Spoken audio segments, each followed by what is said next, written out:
迎你哋返到嚟我嘅小畫室，我係小畫家露比。我哋今日繼續動手齊嚟畫，我已經準備好今日一齊嚟畫嘅圖案啦。我哋今日將小南瓜蝙蝠 cupcake 合體，畫成一個可愛嘅萬聖節 cupcake。你哋準備好紙同筆未啊？我哋開始啦！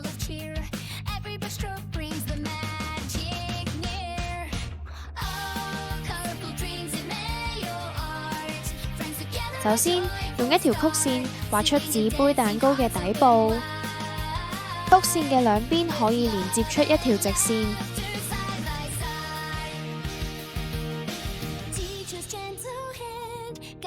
再用 V 字線去連接兩邊。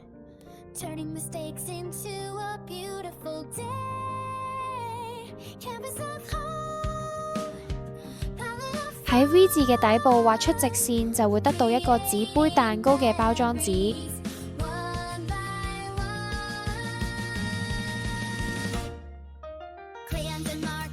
喺上面畫兩個對稱嘅 C 字。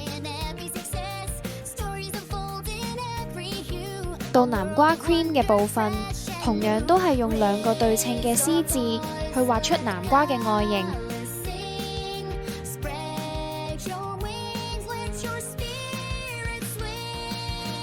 南瓜嘅上方同底部可以用波浪線去連接，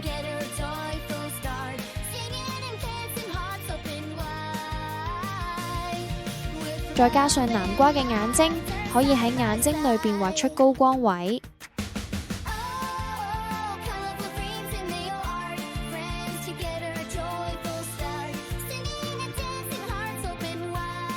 填黑其餘部分就可以得到閃靈靈嘅眼睛啦。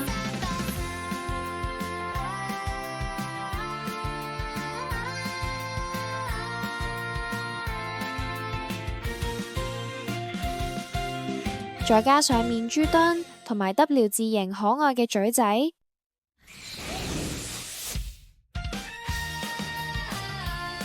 喺南瓜嘅中間畫出一個 V 字形，上邊加多個圓形。最後喺南瓜嘅中間加啲一字線，去營造返紋理。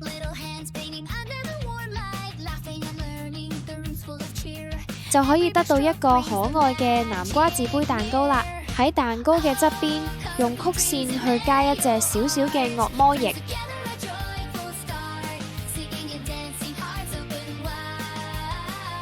另外一邊都係同樣嘅做法。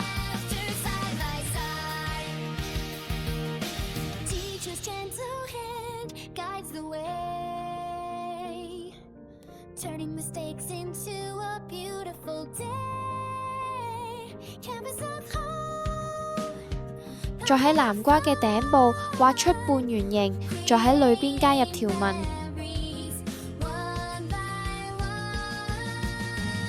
喺圓形嘅一邊延伸出兩條線，再用波浪紋連接，就可以得到一粒糖果啦。南瓜嘅頭頂可以畫到3粒糖果㗎。另外嘅糖果中間，我哋可以用波點同埋星星去做裝飾。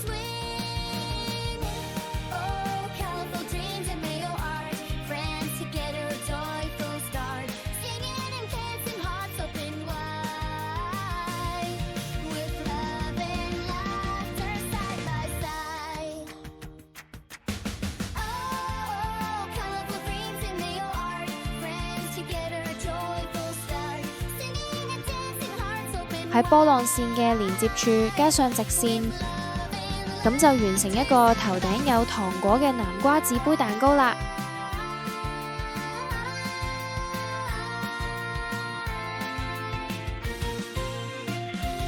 我哋而家上埋色先。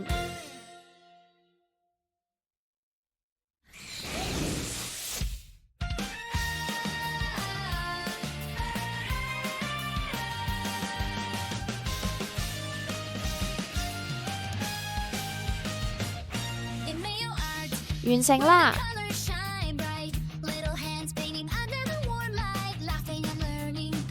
想繼續跟住我哋一齊畫畫，記住 like、訂閱、分享我哋個頻道啊！下次再見啦，拜拜！